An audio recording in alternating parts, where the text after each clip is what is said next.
আসসালামু আলাইকুম প্রিয় দর্শক, আপনারা জানেন আজকে সকাল থেকে সকল মিডিয়ায় আলোচিত বিষয় ছিল গোপালগঞ্জ। গোপালগঞ্জে আজকে কী হলো? গোপালগঞ্জের এনসিপির একটা পূর্ব ঘোষিত কর্মসূচি ছিল। সেই কর্মসূচির নাম হলো মার্চ টু গোপালগঞ্জ। তার মানে তারা গোপালগঞ্জের দিকে মার্চ করে যাবেন। এটা নিয়ে নানা ধরনের কথাবার্তা ছড়িয়েছে সোশ্যাল মিডিয়ায়, নানাভাবে মানুষকে উত্তেজিত করা হয়েছে এবং আমরা দেখেছি কোথাও কোথাও এরকম বলা হয়েছে যে সেখানে যে নাকি, আমি বিভিন্ন সোশ্যাল মিডিয়ার কথা বলছি, যে অনেকে আমাকেও প্রশ্ন করেছে যে গোপালগঞ্জে যে কি তারা বঙ্গবন্ধুর মাজার ভেঙে দেবে। এ ধরনের প্রচারণা কিন্তু সোশ্যাল মিডিয়ায় ছিল। এগুলো কারা প্রচার করেছে? যারা প্রচার করেছে তারা কি আওয়ামী লীগকে ভালোবেসে প্রচার করেছে, অথবা তারা কি আওয়ামী লীগকে ঘৃণা করে প্রচার করেছে? তারা কি এনসিপির পক্ষ হয়ে প্রচার করেছে, নাকি এনসিপিকে বিপাকে ফেলার জন্য প্রচার করেছে? তবে এটা ঠিক, গোপালগঞ্জের মানুষ যদি জানে যে সেখানে যে বঙ্গবন্ধুর মাজার ভেঙে দেওয়া হবে, ওনার কবর ভেঙে দেওয়া হবে, তাহলে গোপালগঞ্জের মানুষ সেন্টিমেন্টাল হবে, আবেগপ্রবণ হবে। এটা কিন্তু অস্বাভাবিক কিছু না। আমরা কিন্তু এনসিপির মধ্যে একটা জিনিস দেখেছি। দেখুন, 17 বছর ধরেন, 16 বছর ধরেন শেখ হাসিনা একটা স্বৈরাচারী শাসন এদেশে কায়েম করেছিল। কে করেছিল? শেখ হাসিনা করেছিল, অথবা শেখ হাসিনার নেতৃত্বাধীন আওয়ামী লীগ করেছিল। আপনি পর্যন্ত ধরেন, কোনো সমস্যা নাই। এই অপরাধের জন্য শেখ হাসিনা দেশ ছেড়ে পালিয়েছে। এই অপরাধকে বিবেচনা করে, এটাকে বিবেচনা করে বর্তমান সরকার আওয়ামী লীগের রাজনৈতিক কর্মকাণ্ড স্থগিত করেছে, নিষিদ্ধ করেছে দেশে।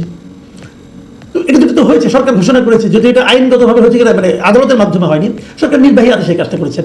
সেই নির্বাহী আদেশে করাটা কতটা ভালো হয়েছে মন্দ হয়েছে সেটা অন্য বিতর্ক, কিন্তু তারা করেছে।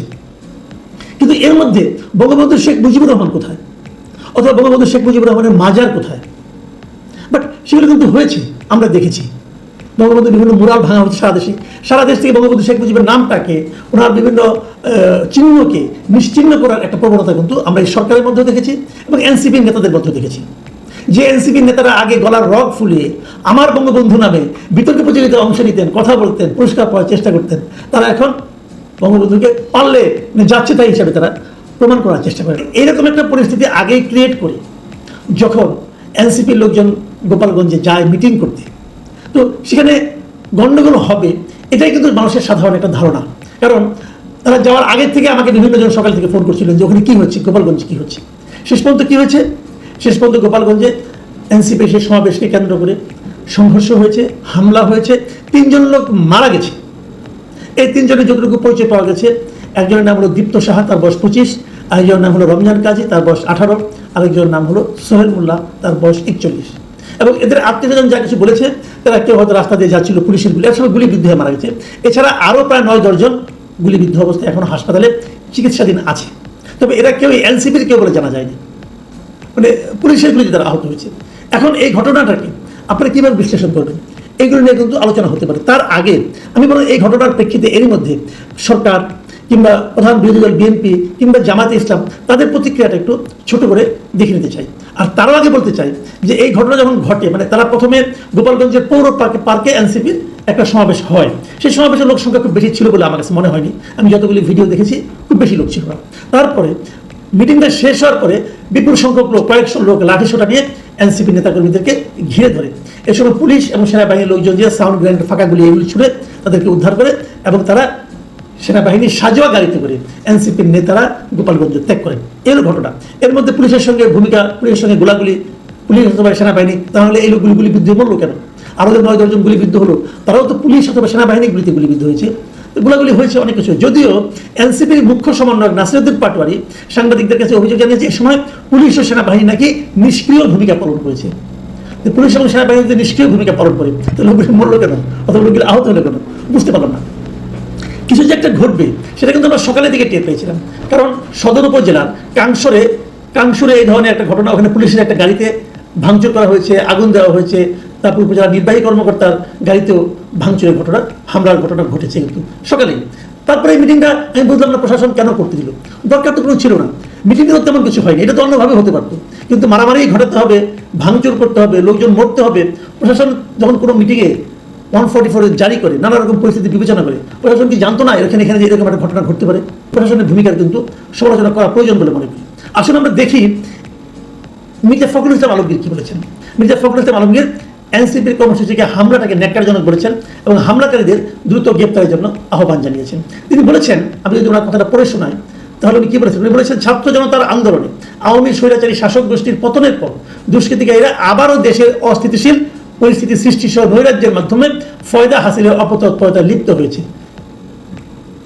দেখুন, উনি বলেছেন যে এই যে নৈরাজ্য সৃষ্টি, এর মাধ্যমে এই দুষ্কৃতিকারী গোষ্ঠী ফয়দা হাসিলের অপতৎপরতায় লিপ্ত হয়েছে। এটা কিন্তু হতে পারে, কারণ আমি এর মধ্যে দেখেছি এই হামলা এবং পুলিশের গুলিতে আহত নিহত হওয়ার ঘটনাকে কেন্দ্র করে আওয়ামী লীগের কিছু আপনার অডিও কিন্তু সোশ্যাল মিডিয়ায় আমি দেখেছি। আওয়ামী লীগের যে সভাপতি সাদ্দাম হোসেন, তার একটা অডিও আমি দেখেছি, সে অনেক রকম উত্তেজনাকর বক্তব্য কিন্তু দিচ্ছেন। এটা একটা উত্তেজনাকর ব্যাপার হতে পারে, এটা নিয়ে কেউ ফায়দা লুটতে পারে। এবং আমি বিষয়ের সঙ্গে এটাও লক্ষ্য করি, আওয়ামী লীগের কোনো নেতা কিন্তু দেশে নাই, তারা বিদেশে বসে বসে বাণী ছাড়ে এবং ওইখান থেকে এসে অনেকে উস্কায়, এবং উস্কানোর পর যখন ঘটনাগুলি ঘটে তখন আওয়ামী লীগের যারা দেশে থাকে তারাই কিন্তু বিপদগ্রস্ত হয়। যাই হোক, এটা তাদের ব্যাপার। জামায়াতের আমির একটা ফেসবুকে পোস্ট দিয়েছেন এবং সেখানে উনি বলেছেন, লিখেছেন, গোপালগঞ্জ তো বাংলাদেশেরই অংশ। যতদূর জানতে পেরেছি এনসিপি নেতৃবৃন্দ স্বাভাবিক নিয়মে সর্বপর্যায়ের প্রশাসনের সঙ্গে পূর্ব থেকে আলাপ আলোচনা করে তাদের কর্মসূচি বাস্তবায়নের সহায়তা চেয়েছেন। এটি তাদের রাজনৈতিক অধিকার। কিন্তু এখন যে অবস্থায় এসে দাঁড়িয়েছে, কার্যত মাঠে আইন শৃঙ্খলা রক্ষাকারী বাহিনীর কোনো উপস্থিতি লক্ষ্য করা যাচ্ছে না। অতি দ্রুত সরকারকে অবশ্যই প্রয়োজনীয় পদক্ষেপ গ্রহণ করতে হবে, অন্যথায় ইতিহাসের পূর্ণ দায় সরকারের উপরে বর্তাবে। এখানে সরকারকে কিন্তু দায়ী করা হচ্ছে এবং সরকার তারপরে কি করবে এটাও দেখার বিষয়। দেখুন, সরকারের ব্যবস্থা নিয়েছে, তারা বুধবার রাত 8টা থেকে সেখানে কারফিউ জারি করেছে গোপালগঞ্জে। এই কারফিউ চলবে আগামীকাল সন্ধ্যা 6টা পর্যন্ত। কেন এই মুহূর্তে কারফিউ কি দরকার ছিল? হয়তো এনসিপির কেউ নাই, তার মানে এই কারফিউ জারি করা হয়েছে মূলত আমার যেটা ধারণা যে অপরাধীদেরকে ধরার জন্য। যদি এটা হয় ভালো, আমি এটা নিয়ে কিছু বলতে চাই না, কিন্তু প্রশ্ন হলো এটা আজকে সন্ধ্যায় প্রেস উইং জানিয়েছে এবং তারা আরও জানিয়েছে এটার জন্য পুলিশ কন্ট্রোল রুম থেকে সবকিছু নাকি মনিটরিং করা হচ্ছে। এটা জানা গেছে স্থানীয় সরকার উপদেষ্টা আসিফ মাহমুদ সজীব ভুঁইয়ার একটা ফেসবুক পোস্টে। আসিফ মাহমুদ সজীব ভুঁইয়া লিখেছেন, জীবন মৃত্যুর মতো পরিস্থিতি না হলে সাধারণ জনগণ কেউ ঘর থেকে বের হবেন না। মানে ওখানকার যারা আছেন তারা কেউ ঘর থেকে বের হবেন না আপনারা, যদি জীবন মৃত্যুর মতো অবস্থা না হয়। সব আইন শৃঙ্খলা রক্ষাকারী বাহিনীর সদস্য সংখ্যা বাড়ানো হয়েছে। নিষিদ্ধ সংগঠনের সন্ত্রাসীদের ... ভেঙে দেওয়া হবে। এই ... বলতে কি বোঝানো হয়েছে? আপনি কি ভেঙে দেবেন?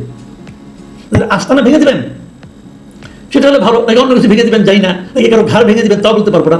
এবং ওখানে আরও লিখেছেন, পুলিশ কন্ট্রোল রুম থেকে সবকিছু মনিটরিং এবং প্রয়োজনীয় দিক নির্দেশনা দিচ্ছেন স্বরাষ্ট্র উপদেষ্টা, তার সঙ্গে যুব ও ক্রীড়া উপদেষ্টা সহ আইন শৃঙ্খলা রক্ষাকারী বাহিনীর প্রধানগণ। আইন শৃঙ্খলা রক্ষাকারী বাহিনীর প্রধানগণ নির্দেশনা দিচ্ছেন, কোনো আপত্তি নেই। স্বরাষ্ট্র উপদেষ্টা দিচ্ছেন, তাও কোনো আপত্তি নেই, ওনারই তো মন্ত্রণালয় উনি দিবেন। কিন্তু যুব ক্রীড়া উপদেষ্টার কাজটা কি? মানে আসিফ মাহমুদ সজীব ভুঁইয়ার কাজটা কি? উনি কি এ ধরনের আইন শৃঙ্খলা রক্ষার জন্য অনেক অভিজ্ঞতা প্রাপ্ত কোনো ব্যক্তি? ওনার কি এই বিষয়ের উপর বিশেষ কোনো ট্রেনিং আছে? নাই। এটা কি ওনার মন্ত্রণালয়ের মধ্যে পড়ে? তাও পড়ে না। তাহলে উনি কেন? উনি কি অনেক অভিজ্ঞ একজন ব্যক্তি? না, তাও তো নয়। উনি তো পুরো উপদেষ্টা পরিষদের মধ্যে সবচেয়ে কনিষ্ঠতম একজন ব্যক্তি। তাহলে উনি এখানে কেন? এবং উনি কেন এই জিনিসটা ওনার ফেসবুকে দেন? এটার মাধ্যমে মানুষের কাছে কি মেসেজ ছড়ায়? তাহলে কি এখানে একটা রাজনৈতিক প্রতিহিংসার কিছু ঘটনা ঘটবে? এই বিষয়গুলো কিন্তু মানুষের মধ্যে অনেক প্রশ্ন আকারে এসেছে। আমি জানি না এটা আলটিমেটলি কি হবে, সামনের দিনগুলোতে আমাদের কি দেখতে হবে। তবে আমি এটুকু বুঝি, এই সামনের দিনগুলো গোপালগঞ্জের মানুষের জন্য ভালো কিছু ঘটবে বলে আমার কাছে মনে হয় না। যদি সেটা হয়, গোপালগঞ্জে অনেক কথা আছে। হাসিনার আমলে এই যে জেলার লোকজন অনেক বাড়তি সুবিধা পেয়েছে, এটা যেমন সত্য। তার আগে দেখেছি বিএনপি আমলে বগুড়ার লোক বাড়তি সুবিধা পেয়েছে, এটাও সত্য। তার অনেক পরে বর্তমানে দেখছি ইউনূস সাহেবের আমলে চট্টগ্রামের লোক সুবিধা পাচ্ছে, এটাও সত্য। এবং গ্রামীণ ব্যাংকের লোকজন সুবিধা পাচ্ছে, এটাও সত্য। এগুলো তো আমরা দেখে আসছি।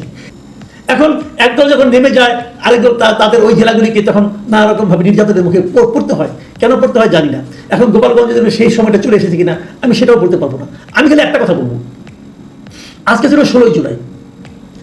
জুলাই আন্দোলনের সবচেয়ে স্পার্কিং যে মুখটা সেটা আজকের দিনে হয়েছিল। আজকের এই দিনে এনসিপিকে কেন গোপালগঞ্জেই যেতে হলো? এনসিপির সারা দেশে যে পদচারণা, ততটা পদচারণা কি গোপালগঞ্জে আছে? থাকার কোনো কারণ নাই। এনসিপি সারাদিন যেভাবে বঙ্গবন্ধুর নামে উল্টাপাল্টা কথাবার্তা বলেন, সেটা শোনার পর ওনারা কি আশা করেছিলেন যে গোপালগঞ্জের লোক তাদের ফুলের মালা নিয়ে তাদেরকে বরণ করবে? তাহলে গোপালগঞ্জেই কেন? তাহলে কি এই যে গণ্ডগোলটা হবে, এই গণ্ডগোলটাকে মানে ইনিশিয়েট করার জন্য কোনো মতলব কারো ছিল? অথবা প্রশাসনই বা কেন এই ব্যাপারে পর্যাপ্ত নিরাপত্তার ব্যবস্থা করতে পারলো না? এটাও কিন্তু প্রশ্ন আকারে আমার ধারণা আসবে। সাধারণ মানুষ এই সমস্ত প্রশ্ন করছে।